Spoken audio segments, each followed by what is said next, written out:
اللهم صل على سيدنا محمد يا رب صل وسلم دائما ابدا على حبيبي. پوچھتا بہت ہوں مگر عمل نہیں کرتا. جیسے حج ورزش کرنی ہے, جاگنگ کرنی ہے, رات کو پوری پلاننگ کر لوں گا مگر حج نہیں. مجھے کیا اسٹیپ لینا چاہیے, پہلا قدم اٹھاؤں اور عمل کروں؟ میں نے پورا جمعے کا بیان اس پہ کیا ہے کہ ڈائری پہ لکھنا سیکھو. جو باتیں آپ نے کرنی ہے ایک ڈائری پہ لے آؤ کہ یہ میں نے کرنا ہے, اور پھر ایسے ہی لے آؤ اٹرم پٹرم.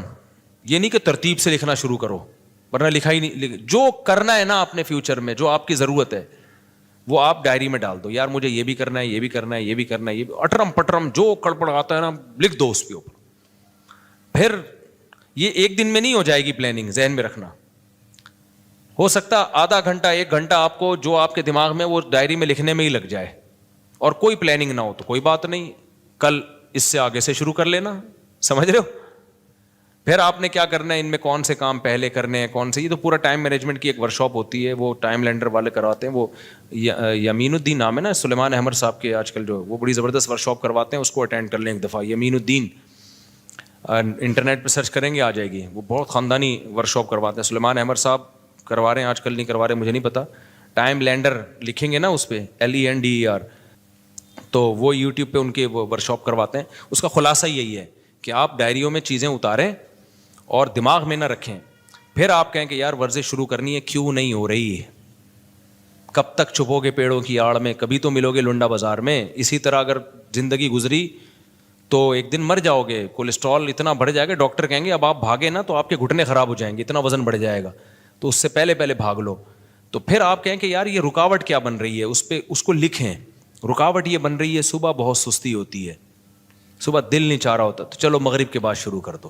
صبح جو کام کر سکتے ہو وہ کر لو بھائی. صبح نہیں ہو رہی نا, فائدہ مند تو صبح ہی ہے. نہیں ہو رہی تو جب ہو رہی ہے اس ٹائم پہ کر لو یار. مغرب یا عصر کے بعد مجھے سستی نہیں ہوتی, عصر کے بعد کر لوں گا. اچھا, شیطان پھر یہاں آ کے کہتا ہے عصر کے بعد بھی, کیونکہ پوستی پناہ ماشاء اللہ پاکستانی قوم آپ کو پتہ ہے. آپ نے ڈائری میں لکھ دیا بھائی صبح ہمت نہیں ہوتی, عصر کے بعد کروں گا میں, یہ آسان ہے میرے لیے.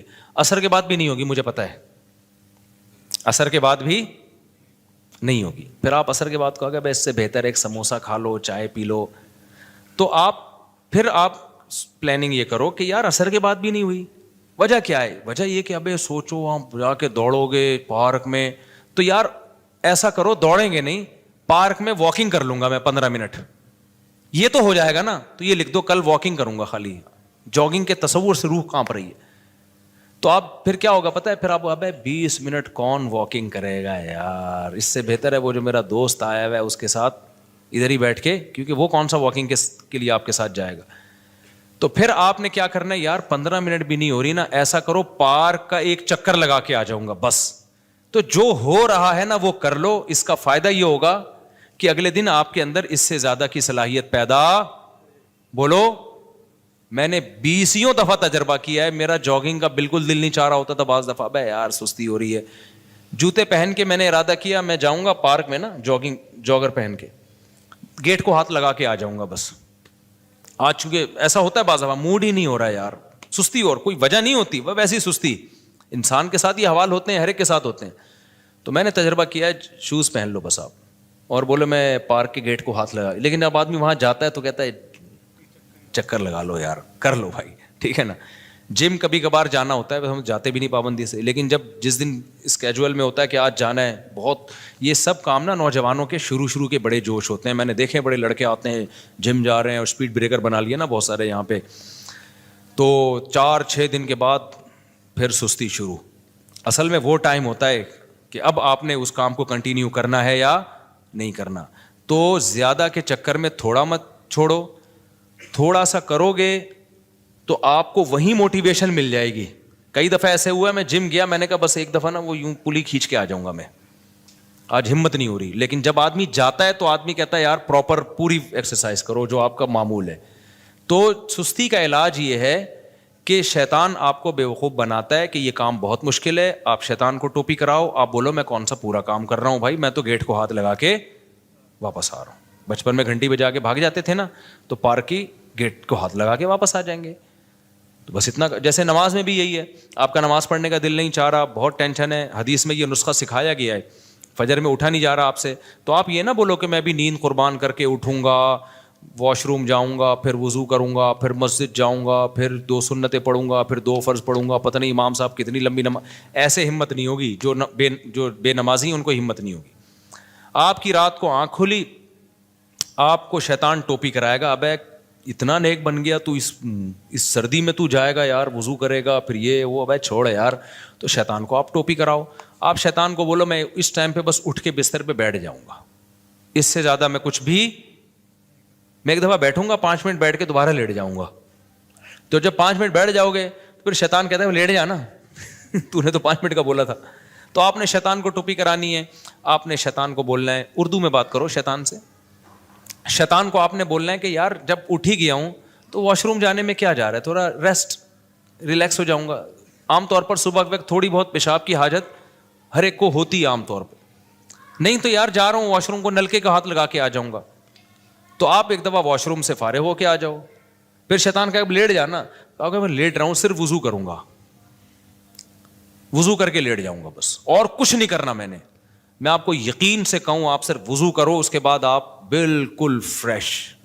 بولو گے یار وضو بھی ایک دم, شیطان مایوس ہونے لگتا ہے. شیطان بولتا ہے بھائی اتنی ٹوپیاں مجھے آج تک کسی نے نہیں کرائی ہیں, کہیں اور جا کے دال گلاؤ, یہ بندہ بہت ڈھیٹ ہے. آپ جب وضو کر لو گے نا فریش ہو جاتا ہے آدمی. حدیث میں آتا ہے 3 گریں شیطان لگا دیتا ہے, تو وہ وضو کے بعد تیسری گرہ بھی کھل جاتی ہے, فریش ہو جاتا ہے. پھر آدمی آتا ہے اور شکر ادا کرتا ہے یار کتنا اچھا کام میں نے کیا, زندگی میں پہلی دفعہ میں نے کسی اچھے کام سے دن کی ابتدا کی ہے. تو یہ خوب یاد رکھو, کم ہمتی کا علاج یہ ہے کہ کام اسٹارٹ کر دو آپ. اور جن کی پڑھائی میں دل نہیں لگتا نا, ان کا بھی یہی اصول ہے. پڑھائی میں دل نہیں لگتا, کوئی بات نہیں, آپ میز کرسی لے کے کتاب لے کے بیٹھ جاؤ بس. اب بولو کہ کتاب کو ایک دفعہ کھولوں گا بند کر کے واپس چلا جاؤں گا. میں یقین سے کہتا ہوں جب آپ بیٹھ جاتے ہو نا, کتاب کھول دیتے ہو, اور قریب کی نظر کمزور ہے تو چشمہ بھی لگا لیتے ہو, تو بس آدھے سے زیادہ کام ہو گیا. تو یہ جو سوچتا ہے نا کہ میں یہ کر لوں گا, میں یوں کر لوں گا, اتنا نہیں. ہم لوگ بہت سست لوگ ہیں, ہم لوگ کو بہت زیادہ آگے جانے کی ضرورت نہیں ہے. آپ پلان بڑے بناؤ, لیکن اس کی جو کام کی ابتدا ہوگی نا وہ اسی سے ہوگی. جاگنگ نہیں ہوتی واکنگ کر لو, واکنگ نہیں ہوتی پارک کے گیٹ کو ہاتھ لگا کے واپس آ جایا کرو روزانہ, لیکن اس کو پابندی کرو. پھر یہ بھی نہیں ہوتا تو تھوڑا سا گلی میں یوں تھوڑا سا نکلے, پارک کی طرف جا کے واپس آ گئے. یہ بھی نہیں ہوتا تو شرم سے ڈوب کے مر جاؤ. پھر آپ چھوڑ دو کہ آپ دنیا میں کچھ کرو گے, صحیح ہے نا. پھر بہتر ہے چلو میں پانی لو اور ڈوب کے مر جاؤ اس میں, کیونکہ اتنے سست ہوتے ہیں نا. وہی مجھے یاد آتا ہے, ایک بچہ بڑا سست تھا, ابا بیزار آ گئے یار, کمبخت کوئی کام کرتا ہی نہیں ہے. تو ابا ایک مشین لے آئے. ابا نے کہا بیٹا میں نے تیرے کام آسان کر دیے, بٹن دبائے گا جو کام کہے گا وہ ہو جائے گا. بٹن دبا دیا روٹی آ جائے گی, بٹن دبا دیا کپڑے آ جائیں گے. وہ بچہ کہتا ابا بٹن کون دبائے گا, یعنی بٹن دبانے کے لیے ایک الگ مشین لے کر آؤ. تو یہ چل رہا ہے مارکیٹ میں. بس جلدی جلدی مسائل ختم کر دوں میں. مفتی صاحب سب سے پہلے السلام علیکم, میرا ایزی پیسہ میں لون لینا جائز ہے یا نہیں؟ دیکھو ایزی پیسہ یا جائز کیش میں جو آپ لون لینا, ہاں وہ جو لون لیتے ہیں نا وہ لون نہیں ہوتا, وہ آپ کو فری وہ کالز دی جاتی ہیں جس کے جو مہنگی کر کے دی جاتی ہیں, اس کو وہ لون سے تعبیر کرتے ہیں کہ آپ 100 روپے کا بیلنس ڈلوا لیں.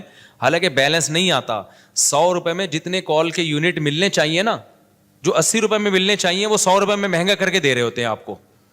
تو یہ لون نہیں ہے, لون تو کوئی پیسہ دے رہا ہو نا, یہ پیسہ تھوڑی, یہ تو آپ کو کالز بیچ رہے ہیں, مہنگی کر کے بھیج رہے ہیں آپ کو کالز کے یونٹ, کیونکہ چیز ہمیشہ کیش پہ سستی ہوتی ہے اور کریڈٹ پہ مہنگی ہوتی ہے.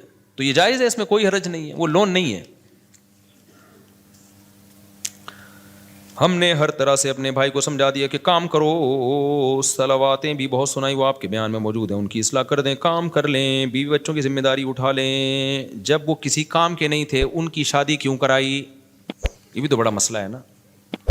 جب بندہ کچھ کر کے ہی نہیں دے رہا, آپ اپنی ذمہ داری پہ شادی کرا لو گے تو اس کو جو موٹیویشن ایک ملتی کہ یار میں اچھا کماؤں گا تو اچھا رشتہ ملے گا, وہ موٹیویشن بھی گئی, تو اور سست ہو جائے گا. آپ جو بھی بیٹھے ہوئے ہیں معذرت کے ساتھ, تو ہمیشہ شادی کرائیں, اپنے خرچے پہ بھی کرائیں, لیکن اس بچے کی جو آپ کو لگے کہ یہ کچھ کرے گا, اس کی اسٹائل سے لگ رہا ہے کہ کچھ یہی نہیں کہ صرف 16 بچے پیدا کرے گا یہ کیونکہ لوگ کہہ رہے ہوتے ہیں کہ آج آپ کیا کام کریں گے؟ بھائی آپ میں 18 بچے پیدا کر کے دکھاؤں گا. تو یہ بھی ایک کام ہے. وہ گلگت میں نہیں، وہ ایک صاحب ملے تھے، ان کے 28 بچے تھے، 4 بیویاں. تو میں نے ان سے پوچھا آپ کیا کرتے ہیں، یعنی اس کے علاوہ اور کیا کیا کام ہیں آپ کے؟ پھر انہوں نے بتایا کہ میں یونیورسٹی میں پڑھاتا ہوں، عالم بھی ہیں، مسجد کے امام بھی ہیں، یونیورسٹی میں بڑے بہت سارے کام کر رہے تھے. میں نے کہا یار یہ تو اس کے علاوہ بھی آپ اتنے ماشاء اللہ کام کر رہے ہیں. تو خالی یہ نہیں کرنے، دوسرے کام بھی کرنے ہیں. تو ہم جو فیملی پلاننگ کے خلاف ہے نا، تو خلاف کا یہ مطلب نہیں کہ صرف یہی کام کو فوکس کریں. آپ نے دوسرے کاموں کے ساتھ نسل کو روکنا نہیں ہے. جتنی اللہ اولاد دے دے تو لے لینی ہے وہ اولاد، اس کے بڑے فائدے ہیں. اچھا بھائی صلوات ہیں، کام نہیں کرتے. بھائی دیکھو اس طرح کے جو لوگ ہیں نا، یہ واجب الچترول ہوتے ہیں. میں نے کئی بار ایک واقعہ سنا ہے. میں نے جیسے بتایا نا، ایسے پلاننگ کریں، پارک کو ہاتھ لگا کے آ جائیں، اتنا تو کرنا پڑے گا نا، تو آہستہ آہستہ موٹیویشن ملتی ہے. جو اتنا بھی نہ کر رہا ہو اس کا حل میں ایک دفعہ بیان میں بتا چکا ہوں. ہم مدرسے میں رہتے تھے تو ہمارے سامنے ایک چھوٹی سی بیکری تھی. بیکری کی چھوٹی سی اس لیے کہ کاؤنٹر چھوٹا سا تھا، باقی تو پوری ان کی فیکٹری تھی پیچھے. اس میں وہ میں نے دیکھا پنجاب کی فیملی تھی، وہ بہت اسپیڈ سے کام کر، وہیں وہ باخر خانیاں اور کیکرس انہیں کی وہیں بنتے تھے اور صبح صبح تازہ تازہ ملتے تھے. بڑا ٹیسٹ ہوتا تھا ان کا. بسکٹ بھی وہ خود بنا رہے ہیں تو ظاہر ایک تازہ چیز بن کے آئے گی.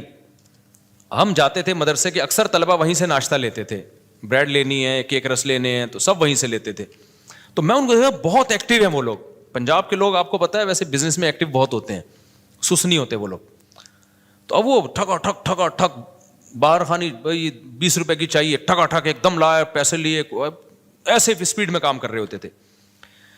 اب جو لوگ تاجر ہوتے ہیں نا، ان کا جب بزنس بڑھتا ہے تو اپنے بچوں کو بھی بلانا شروع کرتے ہیں. تو میں نے دیکھا کہ ان کا جو ہے نا 18-20 سال کا ایک لڑکا پنجاب سے انہوں نے بلا لیا کہ چل بھائی تو بھی آ جا بیکری میں ہمارے ساتھ. وہ آ گیا. وہ اس طرح کا عادی نہیں تھا. اب ہم نے اس سے، میں نے باخر خانی مانگی، یار 2 باخر خانی لا دے. وہ جا رہا ہے کھجاتا ہوا نا، یوں کر کے ایسے جا رہا ہے، یوں کھجا رہا ہے، چلتا ہوا جا رہا ہے، لا کے دے رہا ہے. وہ اس کو کہہ رہے ہیں بیٹا بیٹا بیٹا کر کے بات کریں. بھائی تھے اور والد ہوگا ان کا، کہ بیٹا ذرا کسٹمر کھڑا ہوا ہے، ایسے بزنس نہیں ہوتا، ایسے تم جا رہے ہو باتیں کر، کسٹمر آ رہا ہے نا تو کوئی باتیں کر رہا ہے تو کسٹمر سے باتیں کرنے میں لگ گیا وہ. تو وہ میں نے دیکھا پورا ہفتہ تقریباً وہ یہی ڈھیلا پن، اور وہ بار بار اس کو ڈانٹیں، یار تو کیا کر رہا ہے بیٹا، ایسے نہیں ہوتا بزنس. بزنس میں بہت ایکٹیو رہنا پڑتا ہے، ٹھگا ٹھگ نمٹاؤ لوگوں کو. بات اس کو سمجھ میں نہیں آئی. ایک دن میں آیا تو میں نے دیکھا وہ بھی اسی اسپیڈ میں ٹھکا ٹھک آ رہا ہے، جا رہا ہے، ٹھن ٹھن ایسے نا بالکل. تو میں نے کہا یار یہ کیا ہو گیا. پتا چلا کہ جی ان کی فیملی میں یہ رواج ہے کہ شروع میں اس طرح محبت سے سمجھاتے ہیں، نہیں آئے تو کمرہ بند کر کے نا طبیعت سے چترول لگاتے ہیں. تو غالب گمان قریب یقین ہے پرانا قصہ ہو گیا، مجھے پوری تفصیل یاد نہیں. اس کو بھی طبیعت سے انہوں نے دھویا ہے کہ تجھے 1 ہفتے سے سمجھا رہے ہیں بھائی یہ کاروبار کا طریقہ نہیں ہوتا. رڑتا جا رہا ہے، وہاں جا کے پھر باتیں کر رہا ہے، پھر کبھی کسی سے، اس کو موبائل تو تھا نہیں، کبھی کسی سے باتیں کر رہا ہے. موبائل ہوتا تو پھر تو بزنس تو بالکل ہی ختم. ٹک ٹاک پہ ویڈیوز دیکھ رہا ہوتا بیٹھ کے. تو وہ طبیعت سے، ان کا رواج خاندان میں پنجاب میں ہوتا ہے، اب بھی ہوتا ہے، طبیعت سے دھو دیا نا اس کو. اس کے بعد ٹھکا ٹھک. تو یہاں کوئی بیٹھے ہوئے ہیں بہت معذرت کے ساتھ، تو جو اس طرح کا سست ہونا، تبھی یہ بڑا بھائی اور باپ بہت بڑی نعمت ہے. یہ جو موٹیویشنل اسپیکر سے جو چیز نہیں، اچھا یہ موٹیویشنل اسپیکر جو ہوتے ہیں نا، جو بتا رہے ہوتے ہیں ایکچولی ہم نے اسٹرگل، ان کی بھی پیٹے ہوتے ہیں بچپن میں.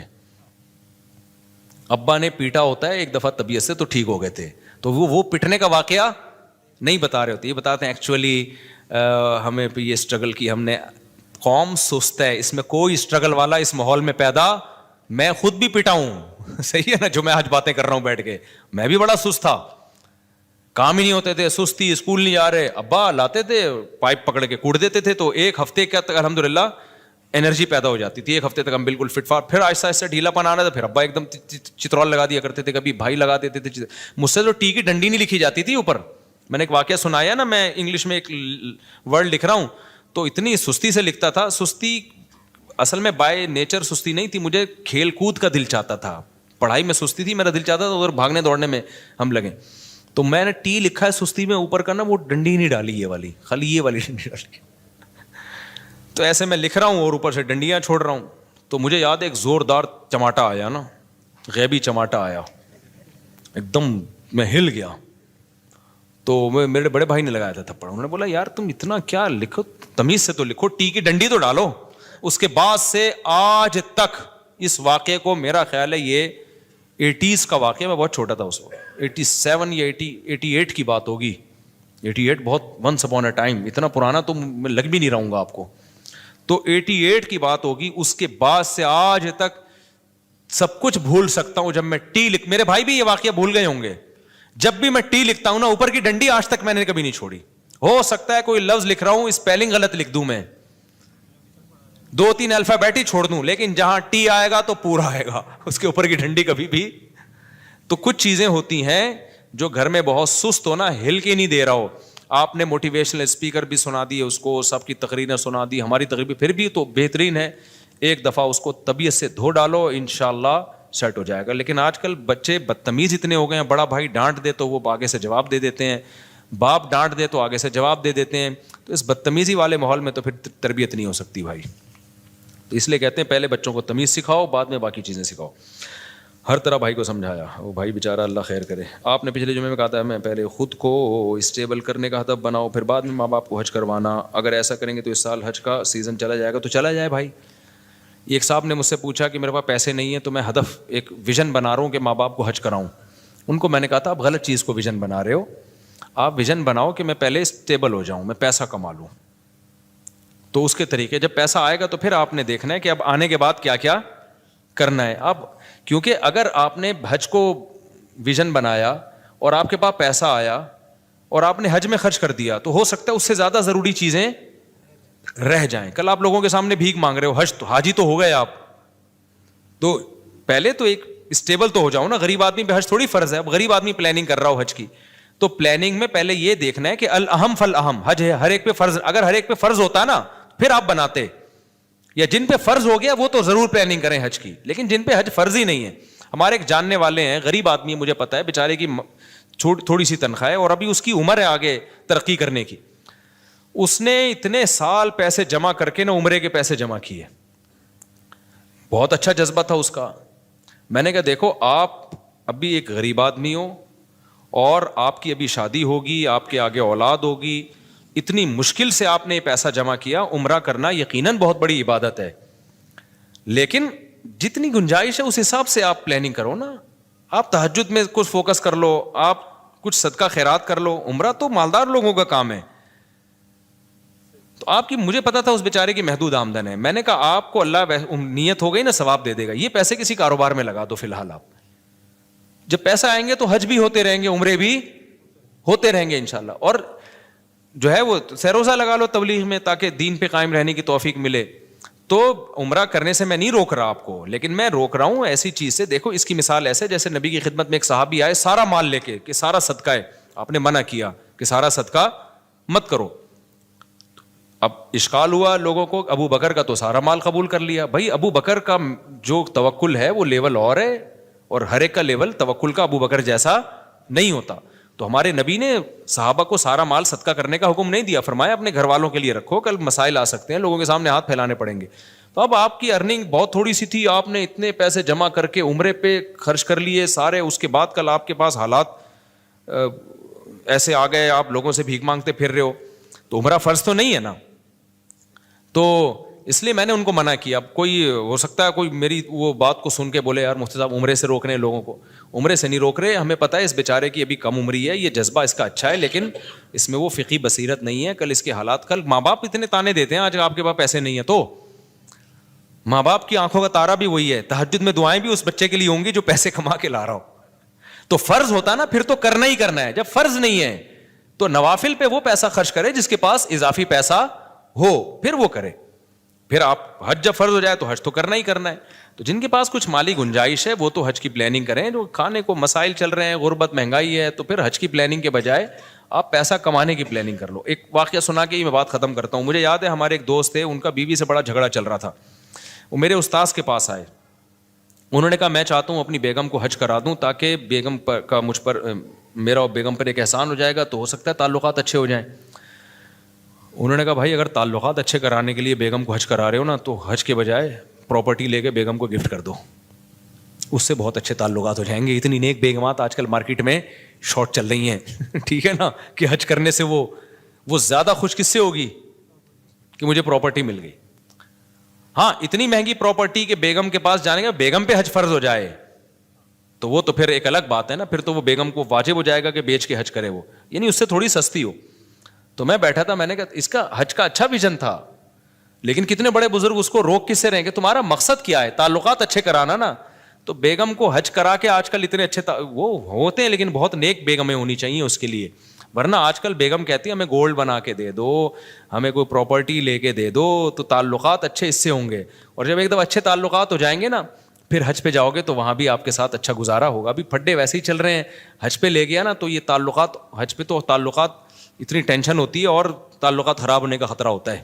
عرفات کے میدان میں اور مزدلفہ میں بڑے مسائل ہوتے ہیں, پیدل چلنا پڑتا ہے. تو مجھے ان کی فقہی بصیرت پہ بڑا رشک آیا کہ یار ظاہر پرست آدمی تو کہے گا حج سے روک رہے ہیں, لیکن عقل مند کہے گا بھائی یہ ایک ایسے کام سے روک رہے ہیں جس سے میاں بیوی کے تعلقات اچھے ہونے کے بجائے خراب ہونے کا. ہاں جن کے پاس بہت زیادہ, اس کے پاس محدود آمدن تھی, زیادہ پیسہ نہیں تھا, لیکن جن کے پاس زیادہ پیسہ ہے وہ ضرور بیوی کو حج کرائے, اس سے تعلقات اچھے ہی ہوں گے, کیونکہ ان کے گھر میں مسائل غربت مہنگائی کے چل رہے ہیں, ٹائم پہ راشن نہیں آ رہا, اور باتیں ہو رہی ہیں بیگم کو حج کرانے کی. تو وہ عالم کو پتا تھا ان کے گھر میں مالی وسائل زیادہ نہیں ہیں ان کے پاس, تو اب وہ پیسہ جمع کر کے حج کرا کے تعلقات اچھے کرانا چاہ رہے ہیں.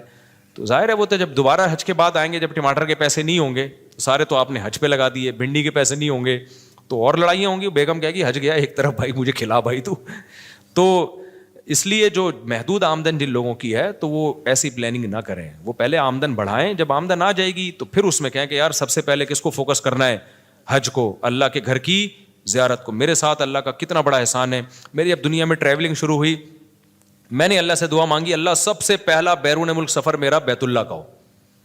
تو میری ایک تمنا تھی کہ سب سے پہلا میرا سفر ملک سے باہر حج کا سفر ہونا چاہیے, تو اللہ نے وہ الحمدللہ قبول کی. میں دنیا میں جہاں بھی گیا ہوں سب سے پہلا میرا سفر ہوا حج کا, اور میں نے یہ بھی کہا اللہ میں نے عمرہ بھی نہیں کرنا, مجھے پہلے حج کرا, فرض پورا ہوگا تو پھر مجھے عمرہ کرنے میں بھی مزہ آئے گا, بھائی ایک ذمہ داری پوری ہو گئی ہے. تو اللہ نے کہا میرے پر احسان ہوا کہ میرا پہلا سفر جو ملک سے باہر ہوا, وہ ایک اور سفر بھی ہوا تھا, وہ زیادہ ڈیٹیل میں نہیں جاؤں گا میں اس کی, تو جو آفیشلی جو سفر ہوتا ہے نا وہ ہوا میرا, وہ حج کا سفر ہوا. تو میں نے کہا اب دنیا میں جاؤں, پہلی دفعہ آدمی جائے کہاں بھائی ملک سے باہر نکلے تو اللہ کے گھر کی زیارت کے لیے. تو میں لوگوں سے بھی کہتا ہوں جب آپ کے پاس وسائل ہیں تو بھائی سب سے اول درجے پہ حج کو رکھو, وسائل نہیں ہیں تو پھر حج کی پلاننگ بناتے بناتے جو بہت سارے اور بھی ضروری کام ہیں وہ آپ کے رہ جائیں گے. حج کر کے آ جاؤ گے اتنا پیسہ اکٹھا کر کے, اس کے بعد پھر وہی ماں باپ بولیں گے بیٹا اب ہماری بیماری کے پیسے ہیں نہیں تیرے پاس, ہمیں علاج کرانے تو سر تو نے حج پہ لگا دیے. اور حج میں بھی بعض دفعہ بیمار ہو جاتا ہے انسان, بوڑھے لوگ تو بہت زیادہ بیمار ہونے کا خطرہ ہوتا ہے ان کی. پرچی دیتے ہیں مجھ سے پوچھتے ہیں, اس لیے میں نے آج ان کا ذرا ڈیٹیل میں جواب دے دیا ہے کہ آپ پیسہ کمانے کی پلاننگ کر لیں, اور اس میں یہ نیت کریں کہ جب پیسہ آئے گا تو پھر میں حج کروں گا بھی, کراؤں گا بھی, عمرے بھی کروں گا, زکوٰۃ صدقات بھی دوں گا, خیرات بھی کروں گا. آنے دیں, آنے سے پہلے دکان پکوڑوں کی اور باتیں کروڑوں کی. اچھی نہیں لگتی ہیں باتیں, آئندہ یہ پرچی میرے پاس نہیں آنی چاہیے ورنہ میں تجھے حج کرا دوں گا, بتا رہا ہوں میں 1 سال سے پرچی آ رہی ہے میرے پاس. مفتی صاحب زلفوں کی شرعی حیثیت بیان کریں. بھائی زلفیں رکھنا جائز ہے, بال بڑے رکھنا, دیکھو شریعت میں 3 کیفیتیں, یا تو پوری ٹنڈ کرا کے رکھو, لوگ شعر پڑھیں حسن تیرا اس طرح سالم رہا, سر مڈانے پر بھی تو ظالم رہا. بعض لوگ ٹنڈ پہ اچھے چمکتی ہے ٹنڈ ان کے اوپر. دوسری آپشن یہ ہے کہ بال چھوٹے رکھو لیکن چاروں طرف سے برابر. یہ جو کہیں سے بال چھوٹے, کہیں سے آج کل نئے نئے فیشن آ رہے ہیں بالکل عجیب عجیب قسم کے, یہ صحیح نہیں ہے, نبی صلی اللہ علیہ وسلم نے منع کیا ہے. اور تیسرا بڑے بال رکھنے تو پٹے والے بال رکھو, سارے بال پیچھے لے جاؤ, یہاں سے جتنے چاہو بڑھاؤ, یہاں تک بھی لا سکتے ہو, یہاں تک بھی لا سکتے ہو, کندھوں تک بھی لا سکتے ہو. کندھوں سے نیچے نبی صلی اللہ علیہ وسلم سے ثابت نہیں ہے, جائز وہ بھی ہے کیونکہ ناجائز ہونے کی کوئی دلیل نہیں ہے. جائز یہ بھی ہے کہ کندھوں سے نیچے بھی رکھ سکتے ہو, لیکن اتنے بڑھتے ہی نہیں مردوں کے بال. لیکن بہتر علماء کہتے ہیں کندھوں سے نیچے نہ جانے دو, کندھے ہو جائیں تو پھر کاٹ دو. تو نبی صلی اللہ علیہ وسلم کے بال یہاں تک پہنچتے تھے, جب کاٹتے تو کانوں کی لو تک آ جاتے, پھر بڑے ہو جاتے. مجھے بڑے بالوں میں ایک فائدہ یہ ہے کہ میں عمرہ کرتا ہوں نا, 1 انچ بال کاٹ لیتا ہوں تو اس میں 10 عمرے اور ہو سکتے ہیں. سمجھ رہے ہیں نا, لوگ کہتے ہیں ابھی یہ کیا کاٹے ہیں آپ نے بال, اس میں تو 10 عمرے اور ہو سکتے ہیں. تو میں کہتا ہوں بھائی بڑے بال کا ایک بڑا فائدہ ہے. تو جو جن کے چھوٹے بال ہوتے ہیں ان کو سر منڈانا پڑتا ہے. تو پہلی دفعہ جب ہم نے حج کیا عمرے کیے تو سر مڑانے کی سنت زندہ کر لی. اب ہم نے کہا چلو اب قصر بھی جائز ہے. قصر کا مطلب بال کٹوانا. تو آپ بڑے بال رکھ سکتے ہیں, شریعت میں جائز ہے, جتنے چاہیں بڑے رکھیں, لیکن بہتر یہ ہے کہ کندھوں سے زیادہ نیچے نہ جانے دیں. جانے دیں تو بھی ٹھیک ہے. اچھا, آج کل لڑکوں نے بالوں میں چٹیاں بنائی ہوئی ہوتی ہے پیچھے, اس پہ بھی لوگ اعتراض کر رہے ہوتے ہیں چٹیاں بنا کے گھوم رہا ہے, تو یہ بھی جائز ہے. فقہاء نے صدیوں پہلے مسئلہ لکھا ہے کہ عورت اگر چٹیا بنا کے غسل کرے گی تو غسل ہو جائے گا, چٹیا کھولنے کی ضرورت نہیں ہے. کسی مرد کے بڑے بال ہوں اور اس نے بالوں کو جوڑا بنایا ہوا ہو تو وہ اگر فرض غسل کرے گا تو اس کو وہ جوڑے کو کھولنا پڑے گا. تو جب بنانا جائز تھا تبھی تو علماء نے لکھا نا. تو اگر آپ کے بڑے بال ہو گئے ہیں, میرے تو اب رہے نہیں بال, 4 شادیوں کی وجہ سے نا اب تھوڑے سے رہ گئے ہیں. اس عمر میں یہ بھی غنیمت ہے. میرے تو جب آپ اگر 10 سال پہلے بال دیکھ لیتے بہت ہی گھنے بال اور یہاں تک پہنچے ہوئے تھے. تو 4 کی وجہ سے نہیں, عمر کا بھی ایک دخل ہوتا ہے اس میں. تو جتنے بڑے بال رکھ لو آپ, لیکن بہتر کیا ہے کانوں کی لو تک لاؤ, جب یہاں تک آ جائیں تو پھر کاٹ کے چھوٹے کر دو اس طرح سے. تو ہر جائز کام کرنے کا نہیں ہوتا. آپ کو جو سوٹ, اصل میں اللہ تعالیٰ چاہتے ہیں زینت کو پسند کرتے ہیں. حدیث میں آتا ہے ان اللہ جمیل یحب الجمال, اللہ جمیل ہے, جمال کو پسند کرتا ہے. تو جو آپ پہ سوٹ کر رہا ہے وہ کام کرو. شریعت نے خامخواہ کی پابندیاں نہیں لگائی ہیں. جو آپ کو اچھا لگ رہا ہے وہ کام کرو یار, بس دیکھنے میں اچھے لگو. آپ آڑے ترچھے بال نہ کاٹ دو کہ یہاں سے وہ جو چوہا نہیں ہوتا کانٹوں والا, وہ بال یوں اٹھے ہوئے ہوتے ہیں اور یہاں سے گنجے ہوئے ہوتے ہیں, یہ سب جائز نہیں ہے. تو نارملی جو آپ پہ جو ہلیہ اچھا لگ رہا ہے وہ رکھو بھائی. اچھا بھائی, مفتی صاحب اگر کیا کہتے ہیں اسلام قبول کرنے سے پہلے ہاتھ یا جسم پر کیا بنایا ہوا ہے, ٹیٹو بنایا ہوا ہو تو اسلام اچھا قبول کرنے کے بعد اس کو کیا مٹانا لازمی ہوتا ہے؟ جی لازمی ہوتا ہے اگر ممکن ہو. اگر ممکن نہیں ہے تو پھر چھوڑ دو. یہ ٹیٹو بنوانا حرام ہے, ناجائز ہے. نبی صلی اللہ علیہ وسلم کی صحیح حدیث موجود ہے, آپ نے لعنت فرمائی ہے جسم گندوانے پر. لیکن اب کر لیا آپ نے کام تو توبہ کر لو. اب توبہ کر لو, اب ہٹوا سکتے ہو تو ہٹا دو, نہیں تو چھوڑ دو اس کو. بس اب جو کام ہونا تھا ہو گیا, ریورس نہیں ہو سکتا وہ. میں نے سنا ہے کہ جہاں فرض ادا کریں وہاں سنت نہیں ہو جاتی ہے. بھائی جہاں چاہو سنت پڑھ لو, بہتر ہے اس جگہ سے تھوڑا سا ہٹ جاؤ. کیا نکاح کے بعد جتنے دن رخصتی میں تاخیر ہو تو کیا ہر دن گناہ ملتا ہے؟ نہیں ملتا بھائی, آپ کی بیوی ہے. ڈراپ شپنگ میں یہی ہوتا ہے, سودا ہو جاتا ہے, ڈیلیوری جو بعض دفعہ 2 دن بعد ہو رہی ہوتی, 3 دن بعد. تو ایسے ہی نکاح میں بیگم آپ کے نام ہو گئی, اب ڈیلیوری آپ اپنی انڈرسٹینڈنگ سے آپ کی جب چاہیں رکھ لیں. آپ کیا خیال ہے؟ وہ آپ کے پراٹھوں پہ ڈپینڈ کرتا ہے کہ آپ ڈیلی کتنے انڈے پراٹھے ہضم کرتے ہیں. تو جو جتنے زیادہ ہضم کرتے ہیں وہ چاہتے ہیں جلد سے جلد ڈیلیوری ہو, اور جو دھنیے پودینے پہ چل رہے ہیں وہ کہتے ہیں نہ ہی ہو تو بہتر ہے. 2 سال 3 سال پتہ نہیں بیٹھتے کیسے ہیں یہ لوگ. میں تو حیران ہوں یار, اللہ نے بیوی کو اتنا اٹریکٹیو بنایا ہے مرد کے لیے, عورت کو, کہ کیسے 1 سال رخصتیوں میں تاخیر کرتے ہیں لیکن ہماری سمجھ سے بالا تر ہے بھائی. تو آدمی کا جب ظاہر ایک جگہ نکاح ہو گیا, اس کی بیوی بن گئی, وہ تو اگر مرد کا بچہ ہوگا تو ہر وقت کھوپڑی کہاں جائے گی, ادھر ہی گھومے گی یار. میری بیگم ہے, حلال ہے میرے لیے. تو اب یہ لوگوں کے دلوں کے حالات تو اللہ ہی جانتا ہے.